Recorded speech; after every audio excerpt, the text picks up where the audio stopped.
What's up, Wolfpack fam? We have a little small Christmas sketch from Open All Hours that takes place before the next season. So we're going to be watching this first. Shout out to Chris D for putting this under my radar, guys, or we would have missed it. So without further ado, let's check out this sketch and we'll see what happens. Let's get it. Well, I suppose it has to a certain extent, but there's little for us to worry about when our nation has shopkeepers as ungrasping as spiritual as, for example, Mr. Arkwright.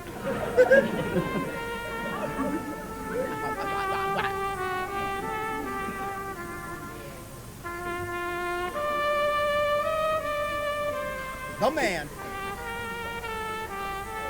Oh, dear. Oh.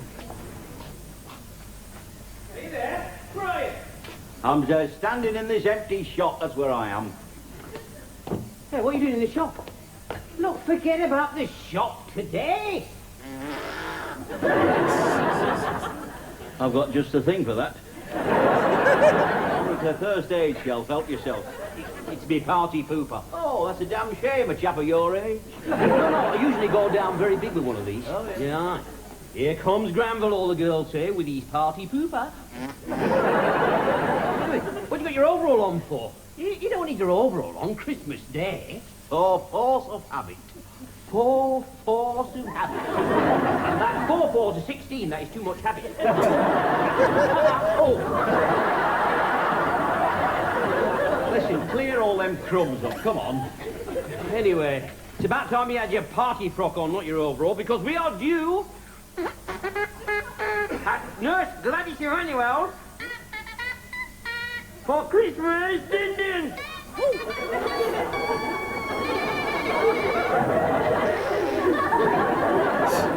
Never mind the oratorio for ducks, just get this swept up, come on. I was hoping her mother would be going away this Christmas. Right, where to? Heaven. Naughty, naughty. Now, she'll be confined to her room. How can she interfere with your enjoyment? I sometimes wonder about that. I think it's a witchcraft, you know. She has this uncanny knack of seeing through walls and her single wardrobes. Everywhere you go in the house, there's this eerie presence following you. There's no chance of tiptoeing into Nurse Gladys's bedroom, as is surely the right of every engaged person. Aye, only to tiptoe, mind you. Oh, absolutely, yes. You can't go for flat foot till you're married. This mother of hers, who has brought her socks, she can hear a tiptoe through an eider-down, 3 blankets, 2 pillows, and a hairth off a flannelette shirt or a sheet. What a line. What do you want the lights on for, eh? Look, the shop's closed. I know it's closed all day. Well, it's the only day they ever do close. And good heavens, man, it is Christmas Day. I know, but it's every flipping Christmas Day, isn't it? And listen, someone's moving them closer together. Are you sure there's been 365 days since the last one? Of course it is. I know. Are you certain, though? Are you certain? I mean, has anyone been counting? Because it's my belief some tricky beggar is slipping 2 in some years. In your case, it's Christmas comes but twice a year. Yes, 3 times maybe in a leap year. The flaming partridge is in and out of that pear tree. It must be on elastic. Hey, talking of elastic, has Wavy Mavis decided what sort of a Christmas pudding she's going to have this year? Aye. I'm delivering it to her personally this afternoon. Oh, are you? Aye. I'm invited round for tea. You cheeky monkey. Thus leaving you alone with the sumptuous Nurse Gladys Emanuel. Ay, caramba! Just me, her and her mother. Yeah, don't worry about her. She'll be asleep, won't she? She never sleeps. She just sits there practicing living forever. Hoping them rich tea biscuits. Hey, will you be alone with Wavy Mavis? No. We're expecting as much. Yeah, I wonder if she's expecting as much as you're expecting as much. We're just 2 lonely people. We're drawn together by a mutual need. For understanding. Oh, yes, how close together? Well, I must admit it's much closer since her husband left her. Yeah. Anyway, we both found that we have this mutual interest. Oh. in divisional markings for German armoured fighting vehicles, World War II. It's a funny thing to have at the top of a girl's stocking, isn't it? Yeah. Is there, Arkwright? Hello? Hello. Not you, you fool. I've said hello to you. I'm talking about her. You know, if I'm not mistaken, that is the mating call of a state-registered sumptuous. I'm in here, my love. Oh, come, nurse Gladys Emmanuel. Beautiful voice, right, guys? Come in, my dear. Oh, happy Christmas to you both. Will you bring me some icing, sugar? Icing sugar. We've got a customer, Granville. Come in, my dear. Icing sugar, anything for you, my dear. Anything at all. That'll be 82p. Get it up. I see you're in your usual generous Christmas mood. It's usually 89. Merry Christmas, Granville. Oh, Ah. Merry Christmas. Hey, not that merry. Come out of there. And also the compliments of the season. Yes. Yeah. Hey, what happened to your interest in the German armoured fighting vehicles World War II, eh? Ow. They're not the World War II, they're my two. Oh, dear, you'll stretch his ear. That's right. I may be a short person, but I've got very tall ears. What are you doing in your overalls? Now, that's what I said to him. Shut up. I don't take any advice from very small people with very tall ears. How's your mother, my love? She's fine. Oh, I'm very sorry to hear that. Start on about my mother. I never had a mother. Oh, dear. Oh, you poor love. You feel it at times like this. You think you could go and feel it somewhere else for a change? You'll be rotten with him. Oh, I'm suffocating. Come on, it's time you two were across at my place. And you still haven't told me what you're doing in this shop. Oh, I thought maybe I heard a customer. On Christmas morning? Yeah, well, perhaps I thought it was a little small customer left over from yesterday. Oh, they were 6 deep in here yesterday, you know. Yeah, this till here were red hot. It's true what they say. Christmas is becoming very commercialised. Come on, you great Scrooge. Leave your money box alone for one day. Oh, all right. I hate to see it in this condition. What condition? Shut.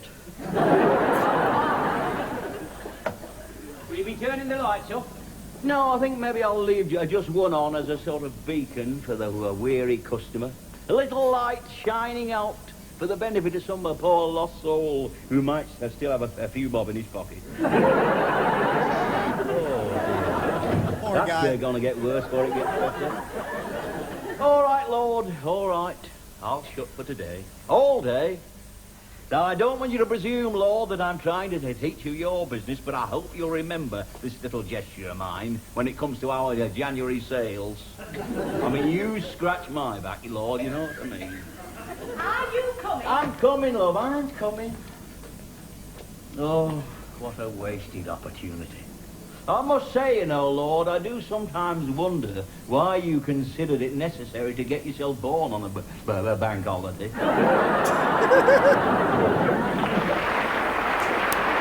Yeah.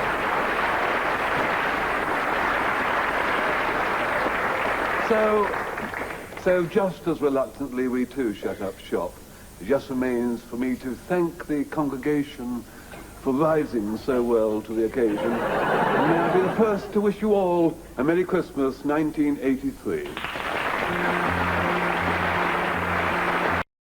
Oh, man. Yo, it was nice to see Ronnie C there, right there. That has to be him, or I am extremely wasted right there, guys. Nice to see Ronnie C there. If I'm wrong, just rip me in the comments and say, that's not him. So cool to see him. Number one thing is, and how about Mr. Arkwright? The hardest thing for this man to do in probably all of the world, take a day off. How crazy is that? My man's has to take a day off. The cash register is closed, guys. That hurts my heart to see him so sad right there. But how crazy lucky is Granville? Because growing up back in the day, older ladies would always do that. They put the kid And then the kid is always like, these kids ain't stupid these days, man. Obviously, Granville is much older than any normal, kid at that time, but kids would do the same thing. Cartoons, well, I won't say what kind of cartoons, but shows would do that pretty much. The kid would put their head there, having a good time, making Mr. Arkwright jealous. I gotta admit, that line that he did when he was talking to Granville and they were having this nice conversation. And he was talking about Nurse Gladys, and then he brings up the mother, and she's like, Granville's like, oh, where's she going? And he's like, hopefully to heaven. Jesus, man, that shit gets me every time because obviously, Mr. Arkwright wants, Nurse Gladys' mom to go bye-bye. So it's like, it's a crazy type of humor. I love it. It's funny. Obviously, I don't wish her to, pass away in the show, but like, it's freaking comedy, guys. It's so damn funny. What's happening with Wavy Mavis and Granville there? Maybe he's gonna get himself a stocking stuffer this year, but this was a nice little special, nice little cool thing. I like when shows do this. These little specials. So we'll have to ask you guys if anyone was familiar with this sketch, because sometimes it's very easy to miss these like small little sketches. So if this is your first time seeing the sketch, I'm happy. If we even make one other person besides myself that watches this for the first time, hey, I'm super duper happy. But great dialogue. You only need them three to have a great time. They hold the show up very well, and any sort of little extra kind of content that we can get that involves this show, because there's only one other shop that's just as funny for me, like where obviously it didn't get as much playtime, but Naveed's shop and Still Game, that's the only other shop that makes me laugh besides this show, with the shop, because it revolves around the shop. So my man Naveed, man, I'm telling you, Still Game always in my heart, guys. But we're so happy to experience new shows because they do bring us new joy. So this is what the best part about it is, being open-minded, trying different shows out. Some shows will be for me, some won't, but this show definitely has a lot of funny things, guys. So I know it's not around the holiday season, but who cares? Happy and healthy holidays for whenever holidays do come around, guys. That's the most thing. Happy and healthy for the new year. And just take it each one day at a time. So if you enjoyed this sketch, which I thought was hilarious, please consider leaving a like and or a comment, and let me know your comments in the section down below, guys. So thanks so much for all the support. We'll see you next time. Peace and love.